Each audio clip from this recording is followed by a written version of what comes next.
Hello there! Welcome to the Saroy channel wherever you are in the world, and so much love to each and every one of you. What a fascinating story we're listening to tonight. We're on the third part of our story, and it's very intriguing. A woman goes missing on a cliff road, and we're going to find out what happened to her. So let's continue with part 3 of our story tonight. But before we do, don't forget to subscribe to the channel. Click the notification bell and the thumbs up, and let's continue with part 3 of this exciting story tonight. Carol Maxwell.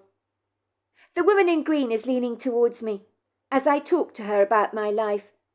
She always peers at me rather curiously, behind the rims of her rather avant-garde green spectacles that really bring out the brown and hazelnut green hues of her pretty eyes. She asks me so many questions. She knows so much about me, when I know absolutely nothing about her. I've been visiting her every week on a regular basis, most usually on a Tuesday and Friday, on my lunch break at work, when my boss at the antique store where I work generously gives me time off. He's a good man like that. My psychologist is a woman called Terry Wallace. She believes I have a lot of toxic emotions stored up that need to be addressed and finally purged in order for me to see the light, whatever that is supposed to mean.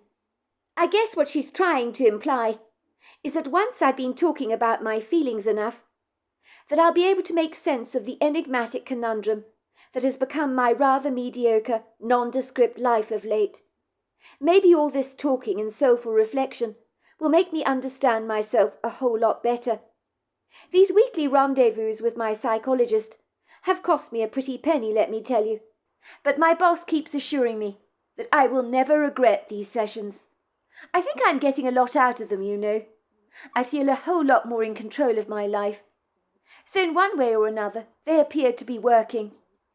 Because I desperately need to navigate my way through the ambiguous, misty blur of my life, to see the way ahead of me more clearly, and hopefully get an idea of what the future might hold for me. I've been pleasantly surprised with how rarely good it feels, and how liberating it is to talk about my true feelings, and to be transparently candid about everything going on in my life. Thankfully, there is no judgment or condemnation behind the 4 walls of my psychologist's office, which has become for me a place of refuge. Mrs. Wallace is a discreet professional who is clearly passionate about her job. She hangs on to my every word, as if everything I say really matters a whole lot, which makes me think that the things going on in my life aren't insignificant after all, and do matter. Mrs. Wallace has assured me that whatever we may discuss together will remain confidential, and that is exceedingly reassuring. I've never known Terry Wallace to wear any other colour but green. I asked her about it once. She told me that green is the colour of life, a combination of yellow and blue, representing energy and vitality, yet serenity and peace at the very same time, a perfect balance of emotions. She's unorthodox like that, and so when I met her I knew we were going to get on famously. I've always been drawn to unconventional people like that, whom don't conform to society's stereotypes. I'm not talking about weird, rebellious, antagonistic types of people that hang around all kinds of institutions complaining about everything political, with huge irate banners expressing their extreme indignance towards society. And some of these people cross boundaries and become extremely violent.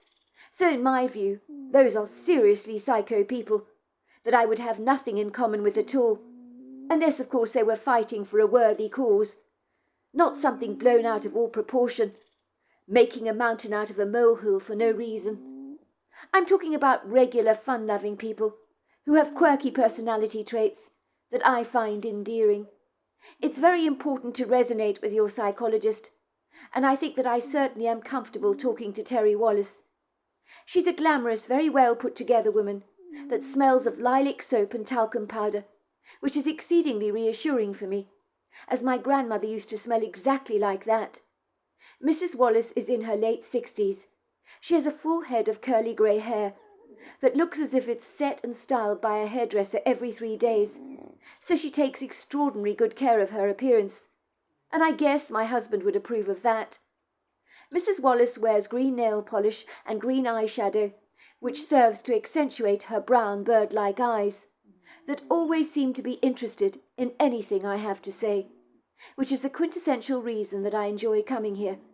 Who would think one would actually enjoy talking about yourself and your feelings with a psychologist? But I promise you, I really do. It was my boss at the antique store where I work, Mr. Travis Mason, who is also a very close beloved friend of mine, that saliently recommended I came to see Terry Wallace, as he's known her for an exceedingly long period of time, and claims she really knows what she's doing. I had confided in Travis about the dysfunctional, rapidly deteriorating state of my marriage, which if it were a house, it would likely be bulldozed at once, for everything with me and my husband is falling apart at the seams, and I certainly don't know how to fix it, and I'm not sure I want to either, as trying to fix me and my husband Hamish would probably be a lost cause. I told Travis I wanted out of my marriage. The trouble with Travis Mason is he is forever the peacemaker. He would make a perfect pastor. I know he even saved his own daughter's marriage from falling apart, and based on what he's told me about his daughter and her husband, they're happier than ever. I understand his daughter went to see Mrs. Wallace, who I call the woman in green, and she was able to see the faults in the marriage that rested with her, and she needed to fix some of the things about herself to make her marriage work, which she did, and she's never been more in love with her husband as she is now, and vice versa, it would seem. She realized that you had to work at marriage, just like you do at anything in your life, or it will likely crumble in your hands like a cookie. It was Travis who persuaded me that before I went running to my attorney, Roris Mercer, to get some divorce papers prepared to present to my husband, that I should at first proceed with due caution, as maybe it was not a divorce I needed. Maybe there was some brokenness in me that I needed to fix first, before I could ultimately fix my marriage to my husband Hamish. Travis believes people are too quick these days to get divorced, and sometimes we should work on ourselves and our marriages in order to be happy. I am open-minded about such things, and given Travis has saved his own daughter's marriage from imploding, maybe his salient, sagacious advice might save my marriage. But sadly, I think my marriage, like the Titanic, has hit an iceberg and is sinking, and nothing or no one can rescue it from its desolate, watery grave. Travis may be a man of very few words. He looks like he stepped out of the 1800s. He wears the most fabulous top hats you've ever seen, and very elegant tails to work. But when he told me to take things cautiously one step at a time, I was quick to listen to him. He assured me that we're all broken in some way. Most people have had a few bumps in the road, and those bumps can bring us down. And it would be better for me to fix myself before I was quick to abandon my marriage in haste, as I might find myself later repenting at leisure. I thought Travis was right on this, as over the years that I've worked with him at the old antique store in town, I have found Travis is always proven right about so many things. I think there is a small part of me that might possibly still love my husband Hamish, but the trouble is I'm desperately struggling to find that love, and I'm wondering if it exists at all, as right now not only do I not appear to love my husband, but I would go so far as to say I intensely dislike him. So are you saying, Mrs. Butler, that you think your husband Hamish deliberately broke your Ming vase? The woman in green asks me, her eyes fixing on me steadily, when I tell her about the incident that happened recently. You yourself say that the vase in question was on the entrance hall table. Most people are profoundly aware that the entrance hall can be a precarious place of high traffic. People coming in from the cold weather outside, taking off jackets and boots, throwing them around the place, dogs racing to meet their owners enthusiastically with wagging tails. And believe me, dogs can do a great deal of damage with their tails, knocking things off tables and so forth. Isn't it possible that your husband Hamish brushed past that Ming vase and knocked it over accidentally? Why are you so sure he did this on purpose? My husband likes to hurt me, I tell the woman in green. He actually derives pleasure from making me suffer. I know he does. I can see it in his expression. "What makes you say that, Mrs. Butler?" she asks. Her brown eyes watch me shrewdly from behind her green glasses. "He always likes to hurt me, Mrs. Wallace. He gets off on it, I'm telling you." "But, Mrs. Butler, couldn't it have been an innocent accident, perhaps?" "Well, it could have been, Mrs. Wallace, but I'm not so sure, you know. I suppose I should give Hamish the benefit of the doubt on that one. Let's just say there was such a smug look of satisfaction on his face when I got down onto the floor on my hands and knees and painstakingly picked up the pieces of my Ming vase. I loved that vase, Mrs. Wallace. It was worth a lot of money. I saved up for it for months. But it can't be salvaged. Even with superglue, the whole thing is shattered into thousands of tiny pieces. A bit like my marriage to Hamish, you could say."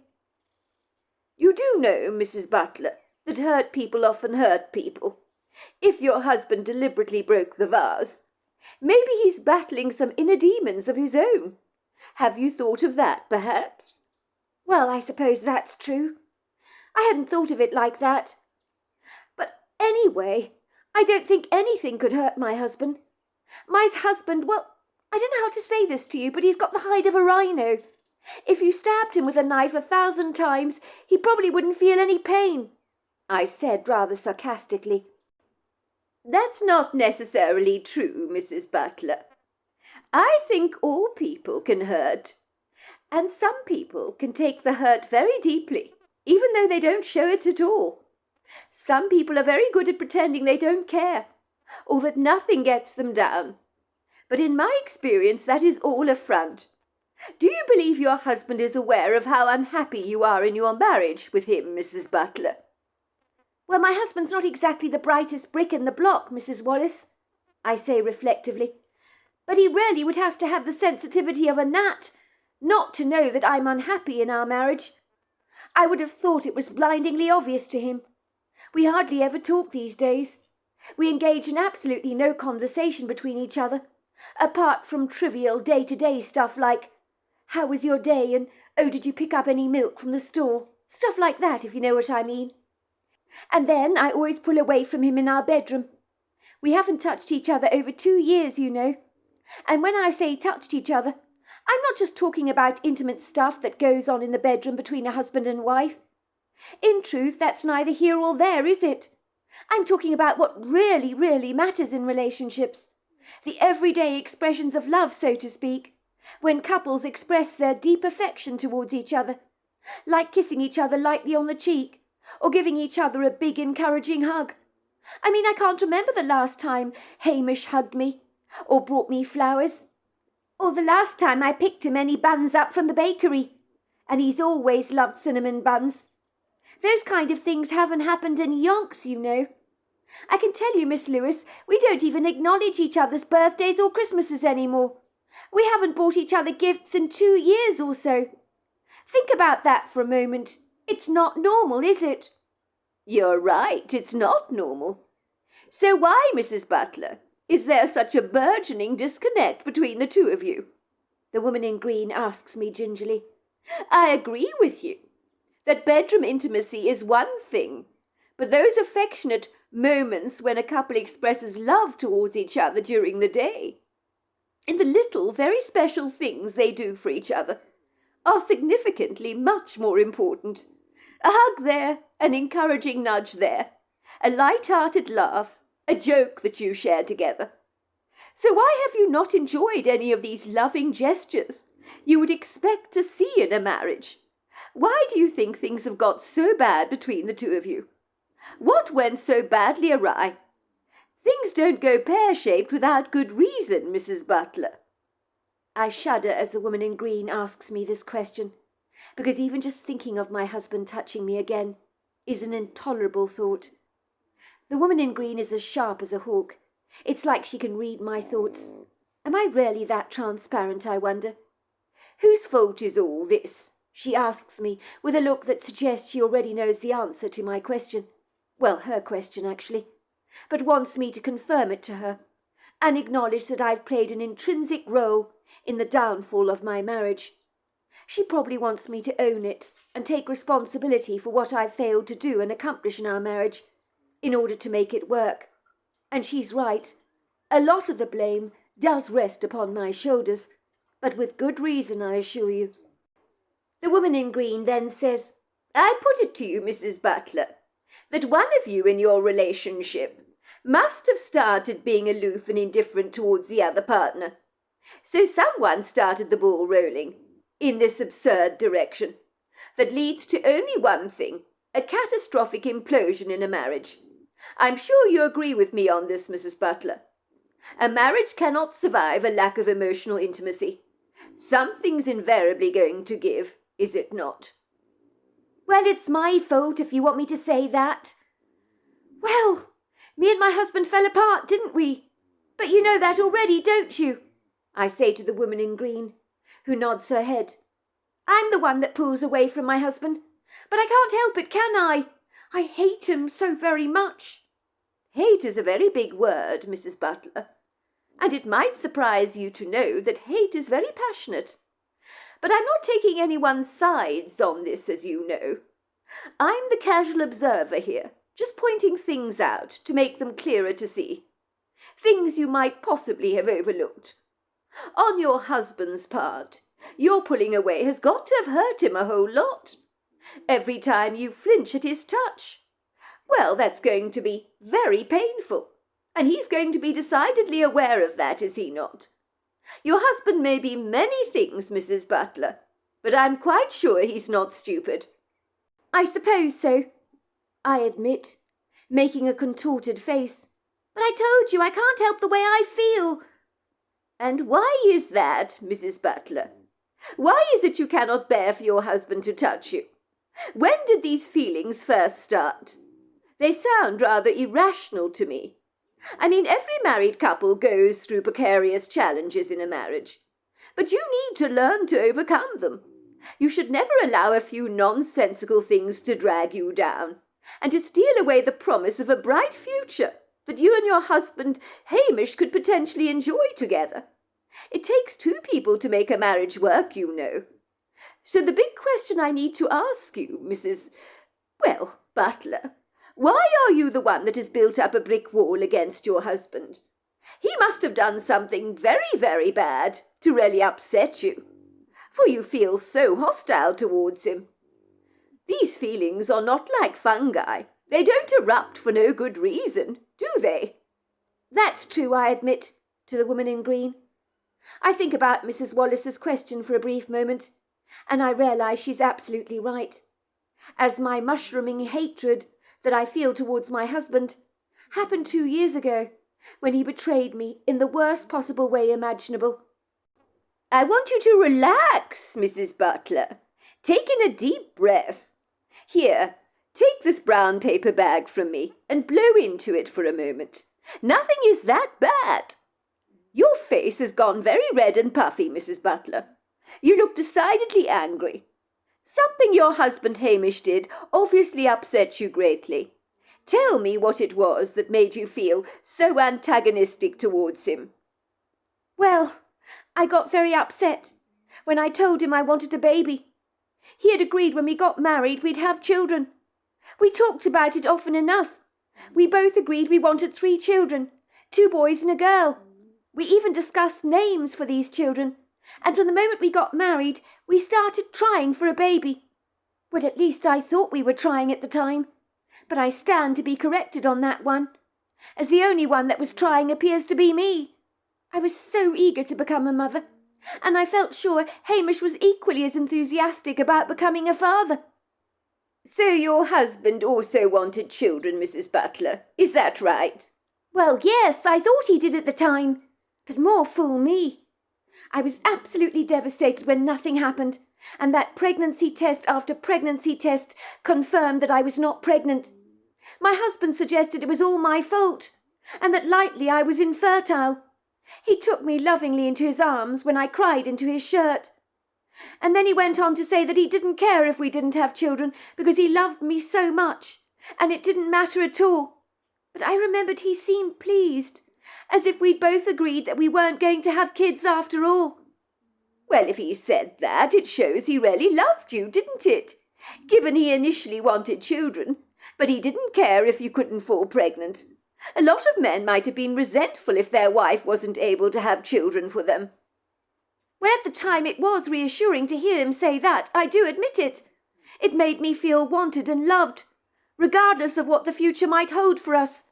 But what my husband failed to understand at the time was that I would have quite literally moved heaven and earth to have a baby. And if the worst came to the worst, I would have even considered surrogacy or adoption.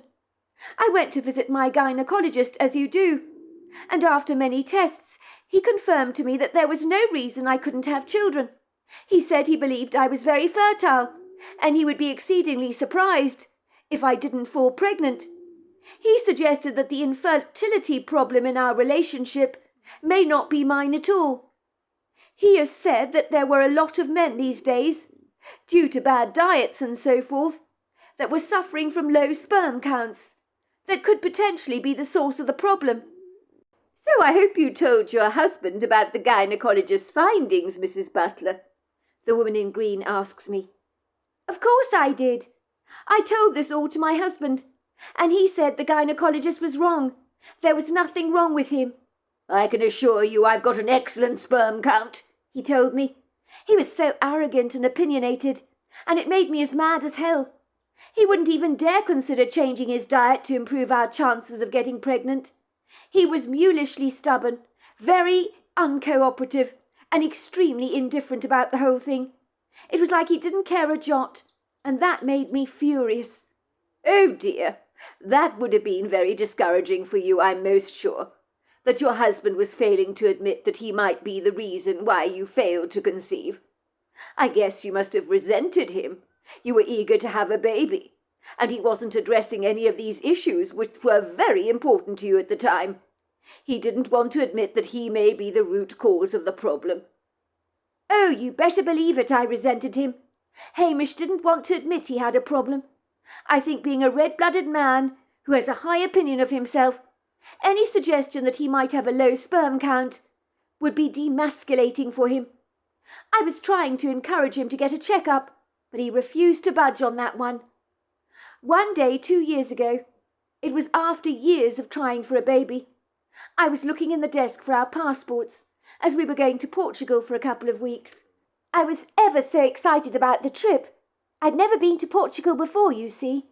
I wanted to make sure that everything was in order, so I decided to check that our passports were still valid, because I wasn't sure if they were. And that's when I found them. And when I did, my blood went icy cold. I just froze to the spot. I was in such shock. I nearly walked out on my husband then and there. That's how infuriated I was. The woman in green looks at me with wide eyes. Her curiosity is palpable. She leans forward. Her nose twitches like a mouse that has found a stack of delicious cheese to dig into, that she simply cannot resist or refuse. So tell me, Mrs. Butler, I'm intrigued. What did you find?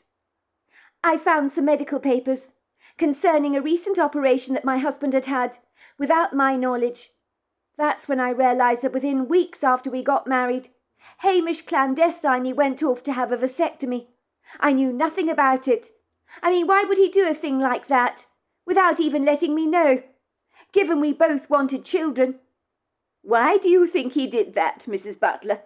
Says the woman in green, twisting the green pen in her hands around and around. And in that moment I realised for the very first time that everything in her office is green, and I can't believe I didn't notice this before. Was I really that unobservant, I wondered. I guess it means he never wanted any children, so he lied to me. So how can I trust him any more after that? How could he do such a cruel thing to me? He knew how much I wanted a baby. It was like he thrust a knife into my chest and twisted it around and around hundreds of times over, to make the pain even more unbearable. But why would he lie to you about his vasectomy, I wonder? Asked the woman in green, as if she might have the answer for me. So I wait for her to expand on what she's about to say, when I realise what she just said is a question that is directed at me. I don't know, I said. Why would he lie to me about something like this? I can't answer that question for you, Mrs. Butler. But tell me this. Would you have married your husband Hamish if you had the slightest inkling that he was not interested in having children with you? Absolutely not. I wanted children over and above anything else in the world, and he knew that when I married him. I made that very clear. I still do want children, very much, and I'm still young enough to have children, so it's not too late. Perhaps, Mrs. Butler, your husband knew that you wouldn't have married him if you didn't have a family together. Have you ever thought of that possibility? Perhaps he really didn't want children. Some men don't, you know. But he wanted you and wasn't willing to give you up. So he chose to be rather dishonest about how he really felt about becoming a father. I hadn't thought of it like that, I admitted. So Hamish manipulated me all along, didn't he? He pretended to be interested in having children, when he really wasn't. He just wanted me all to himself. He never wanted kids, just like he doesn't want animals.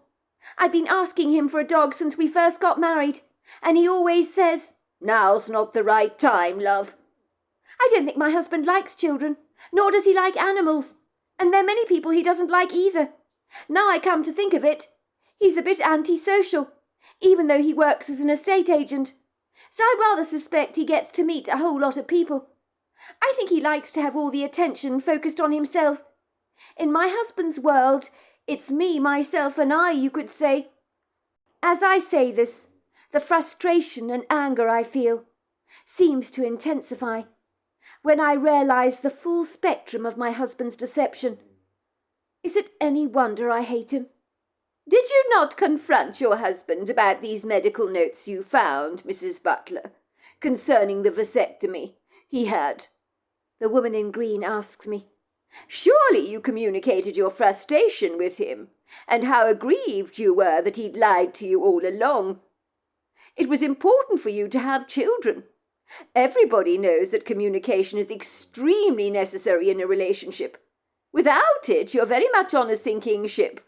When couples don't communicate, all hell breaks loose, let me tell you. Believe me, I know all about it. I hope you spoke to him about this. No, I didn't say a single word. You see, I know Hamish all too well. He'd make it all my fault. My husband's very good at doing that kind of thing, twisting things to make it look like I'm in the wrong. He'd probably say, "Well, I told you I never wanted kids," and stuff like that, which he never did. But he's a very good liar. I was so angry and livid for weeks on end. I wouldn't let him touch me after that.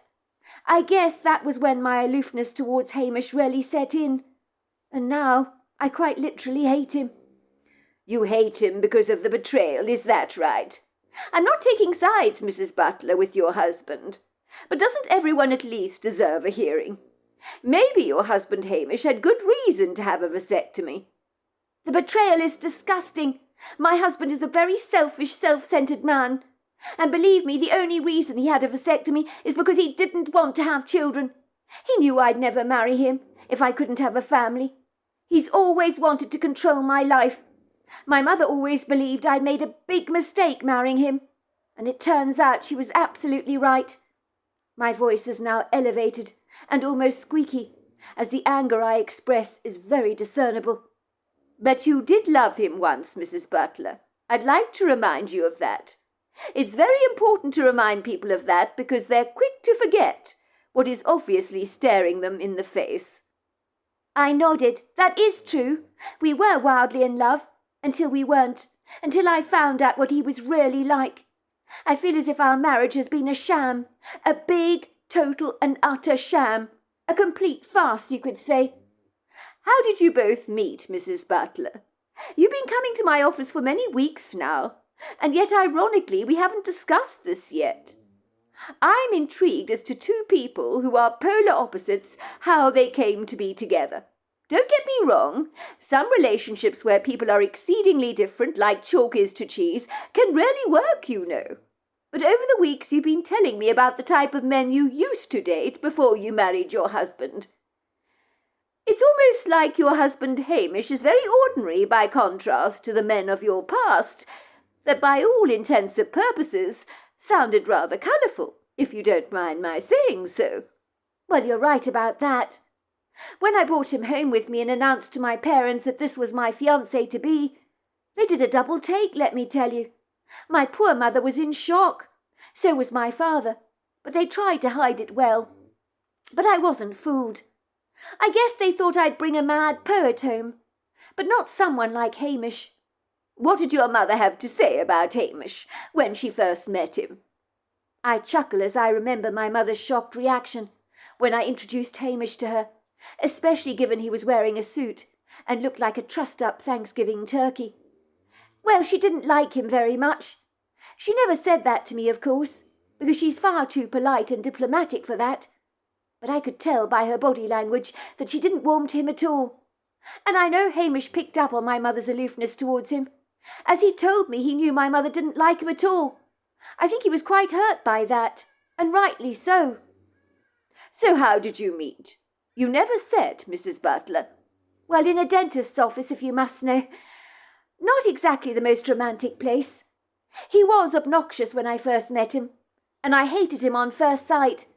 That should have probably sounded a warning bell to me. I remember he accused me of taking his seat in the dental reception area. How childish can you get? But when I realised he had an abscess on his tooth, I was able to forgive him rather easily. I mean, I know how cantankerous people can be with pain in their teeth. Some people say it's worse than giving birth. And let me tell you, when my sister gave birth to my little nephew, Tommy, every word that came out of her mouth would have made a sailor blush. It was pretty obnoxious, let me tell you. She even called the midwife that was helping her deliver her baby an ugly old hag. But that was all forgiven and forgotten after Tommy was born. Even the midwife was grinning like a Cheshire cat and telling my sister she was such a trooper and had been so brave. I remember apologising profusely to the midwife on my sister's behalf about all the nasty names my sister had called her. I was embarrassed by the filth that came out of my sister's mouth. She's normally the most beautiful, very sensitive, sweet person. The midwife told me she had been called much worse before, and that people can spew a lot of hatred when they're in pain. I decided if the midwife could easily forgive my sister, I could forgive this cantankerous man that I'd met in the dental surgery's reception. I was the one that took the initiative and phoned him, after he left his phone number with the lady at reception. But I always remember wavering about making that phone call, in the first place, because of how rude the man had been on our first meeting. But it wasn't only that. Deep down in my gut, I guess I always just knew. The lady in the green leans forward. She fixed her beady, rather intense gaze on me. You knew what, Mrs. Butler? Well, I guess I knew when I made that phone call that our paths would always be linked in some way. I mean, my husband was wildly attractive in every sense of the word, but he was absolutely not my usual type. He was too trussed up for me, far too formal, if you know what I mean. But there was something about him that drew me right in. There was definitely sparks there. In what way did you find your husband attractive? The lady in green asks me. Well, they say there's a thin line between love and hate, don't they? I tell her quite candidly. Ostensibly, both create a passionate response in a person. If I had been apathetic when I first met my husband, I'd have probably easily given him up my seat at the dental surgery.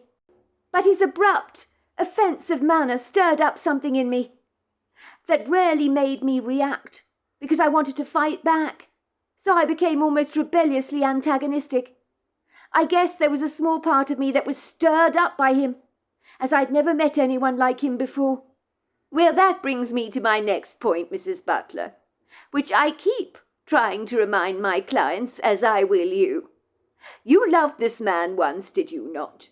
You found him, you said yourself, wildly attractive. When you first met, you couldn't keep your hands off each other. So what changed?